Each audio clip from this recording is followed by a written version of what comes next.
मन ही मन उन्होंने गुरु को प्रणाम किया और बड़ी फुर्ती से धनुष को उठा लिया।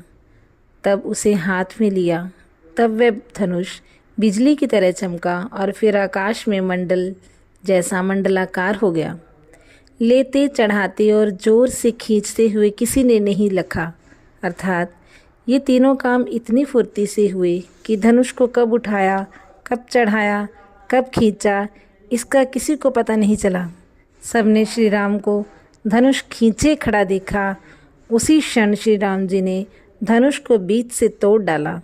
भयंकर कठोर ध्वनि से सब लोग भर गए।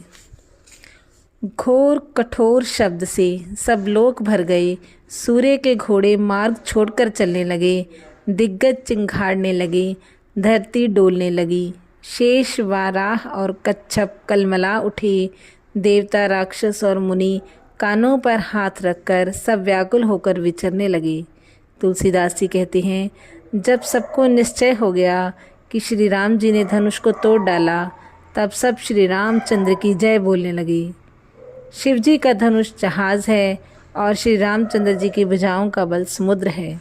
धनुष टूटने से वह सारा समाज डूब गया और जो मोहवश पहले इस जहाज पर चढ़ा था, जिसका वर्णन किया गया है। प्रभु ने धनुष के दोनों टुकड़े पृथ्वी पर डाल दिए।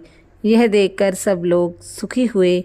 विश्वामित्र रूपी पवित्र समुद्र में, जिसमें प्रेम रूपी सुंदर अथाह जल भरा है, राम रूपी पूर्ण चंद्र को देखकर पुलकावली रूपी भारी लहरें बढ़ने लगी।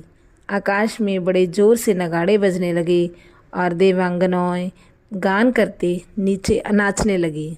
ब्रह्मा आदि देवता, सिद्ध और मुनीश्वर लोग प्रभु की प्रशंसा कर रहे हैं और आशीर्वाद दे रहे हैं। वे रंग बिरंगे फूल और मालाएं बरसा रहे हैं। किन्नर लोग रसीले गीत गा रहे हैं। सारे ब्रह्मांड में जय जयकार की ध्वनि छा गई, जिसमें धनुष टूटने की ध्वनि जान ही नहीं पड़ती।